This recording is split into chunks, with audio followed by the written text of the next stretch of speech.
Hello guys, और क्या हाल है मिलियंस। तो जुलाई मंथ का ईवी सेल डेटा आ चुका है। इस वीडियो में मैं आपको बताने वाला हूं कि कंपनी का ग्राफ ऊपर की तरफ गया है और किस कंपनी का ग्राफ नीचे की तरफ गया है और कौन बीच में अभी लटका हुआ झूलता हुआ समझ आ रहा है, और जिसका रीज़न हम सबको पता है। तो लास्ट मंथ जून के कंपैरिजन में देखा जाए तो ईवी की सेल्स में डिक्लाइन हुई है, जिसमें हमने टोटल सेल्स करी थी 1,01,007 यूनिट। वहीं जुलाई मंथ में हमारी जो सेल्स हुई है वो 96,686 यूनिट। वैसे तो ईवी सेल्स का डेटा अप्रॉक्स 1 लाख के करीब ही रहता है, लेकिन जैसे हमारी गौर रहा था कि ईवी प्रोडक्शन इतनी तेज़ी से बढ़ेगा कि इसकी ग्रोथ एक्सपोनेंशियल होगी, लेकिन वैसा होते हुए नज़र नहीं आ रहा है, क्योंकि उसके बीच में बहुत सारी रुकावटें और अड़चनें आ चुकी हैं। सबसे बड़ी अड़चन का नाम है चाइना। तो वीडियो में आगे बढ़ते हुए हम अपने टॉप 10 कंटेंडर्स के बारे में बताना चाहूँगा, जिसमें 10वें स्थान पर बैठा है हमारा kinetic green energy. Last month ये 10वें स्थान की रेस से बाहर था। इस मंथ ये 10वें स्थान पर आ चुका है और इस मंथ जून में इसकी सेल थी 746 यूनिट की। इस मंथ जुलाई में इसने सेल 1,225 यूनिट की। वहीं हमारे 9वें स्थान पर बैठा है रिवर मोबिलिटी, अपनी पकड़ बनाए हुए। लास्ट मंथ भी ये इसी स्थान पे था, 9वें स्थान पर, और इस मंथ भी ये अपनी 9वीं पोजीशन बनाए हुए है। लास्ट मंथ जून में इसकी सेल थी 1246 यूनिट, वहीं इस मंथ इसकी सेल है 1517 यूनिट। मार्केट शेयर देखा जाए तो इसका 1.47% का है।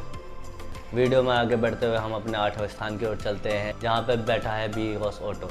लास्ट मंथ जून में इसने सेल करी थी 1952 यूनिट, वहीं इस मंथ जुलाई में इसने सेल करी है 1593 यूनिट। मार्केट शेयर की बात करें तो इसका मार्केट शेयर है 1.55%।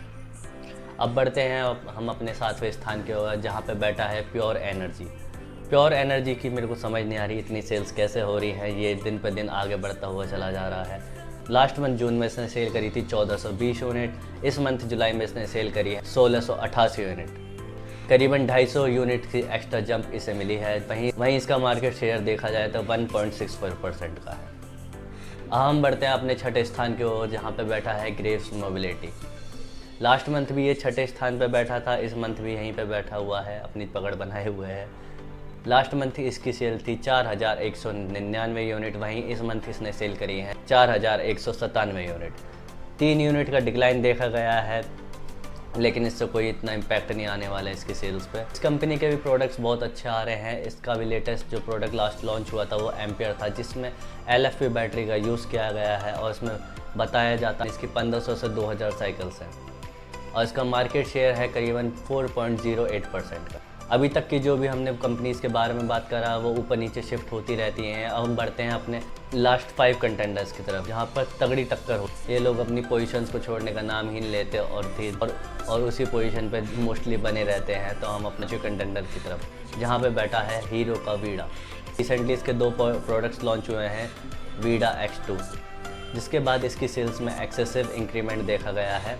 जहां लास्ट मंथ इसकी सेल्स थी 764 यूनिट, वहीं जो इसने सेल करी है 10,489 यूनिट। करीबन 3,000 यूनिट्स का जंप देखा गया है हीरो की सेल्स में।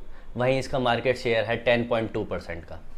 जहां तक मुझे लग रहा है हीरो की सेल्स ऐसे ही बढ़ती चली जाएगी, क्योंकि इनका जो प्रोडक्ट आया है अंडर 1 लाख की रेंज में आया है, और इसमें रिमूवेबल बैटरीज का यूज़ होता है, जो मोस्टली अर्बन सिटीज़ के लिए बहुत ही बेनिफिशियल है। लोग बाग अपनी बैटरीज को निकाल के अपने घर में जाके चार्ज कर सकते हैं। तो देखा जाए तो ये एक ऐसा प्रोडक्ट है जो कि बहुत ही ज़्यादा रिलायबल है अर्बन सिटीज़ में। इस वीडियो में आगे बढ़ते हैं हम अपने चौथे पायदान की तरफ, जहाँ पे बैठा है एथर एनर्जी। ऐसा लगता है एथर एनर्जी ने अपनी पोजीशन बिल्कुल फिक्स कर रखी है, 4th पोजीशन को छोड़ना ही नहीं चाहता है। मोस्टली ये 4th पोजीशन के आसपास ही मिलता है। लास्ट मंथ जून के महीने में इसने सेल करी थी 14,512 यूनिट। वहीं जुलाई के महीने में इसने 2,000 यूनिट्स का इंक्रीमेंट करते हुए अपनी सेल्स करी है 16,231 यूनिट। शेयर देखा जाए तो बैठता है 15.78%। एथर एनर्जी कंपनी भी अपनी धीरे धीरे सेल्स को इंक्रीज़ कर रही है अपने नए प्रोडक्ट्स के साथ। लास्ट उसका जो प्रोडक्ट लॉन्च हुआ था एथर, ये एक फैमिली ओरिएंटेड प्रोडक्ट है। इसके आने के बाद इनकी सेल्स में बहुत ही ज़्यादा इंक्रीमेंट देखा गया। हम बढ़ते हैं अपने 3rd पोजीशन की तरफ, जहाँ पे बैठा है ओला की सेल्स दिन पर दिन डिक्लाइन होती जा रही हैं, जिसका मेन कारण है इनकी सर्विस और इनके ऊपर लगाए गए एलिगेशंस। अभी रिसेंटली महाराष्ट्र में इनके नंबर ऑफ़ आउटलेट्स बंद कर दिए गए हैं।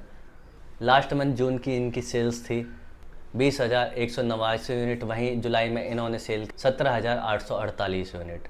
अब हम बढ़ते हैं वीडियो में अपने दो लास्ट कंटेंडर की तरफ। ये पिछले 2-3 महीने से अपनी सेम पोजीशन बनाए हुए हैं। नंबर 2 पे है हमारा बजाज चेतक। इस मंथ इसकी सेल्स में भी डिक्लाइन देखा गया है। जहां लास्ट मंथ जून में इसने सेल्स करी थी अप्रॉक्स 23,004 यूनिट्स की, वहीं इस मंथ जुलाई में इसकी सेल्स हुई हैं 19,650 यूनिट। वहीं इसका मार्केट शेयर देखा जाए तो 19.1%।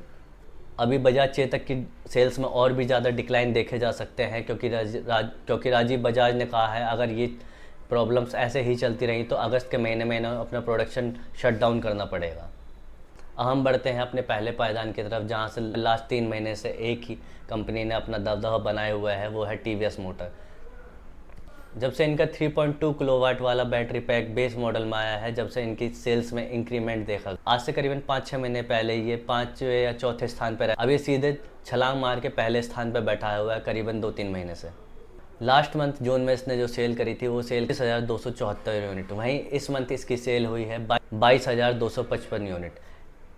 इसकी भी सेल्स में डिक्लाइन देखे गए हैं। वो सब सिर्फ एक ही वजह से है कि चाइना की वजह से जो रेस्ट्रिक्शंस लगाए हैं उसकी वजह से इनको पीएमएसएम मोटर्स नहीं मिल पा रही हैं, और इनका सारा का सारा stock, pre order stock China के पोर्ट्स पे पड़ा हुआ है। परमिशन डिक्लाइन होती जा रही हैं, परमिशन मिल नहीं रही हैं, जिसकी वजह से सेल्स में ड्रॉप आउट देखा जा रहा है।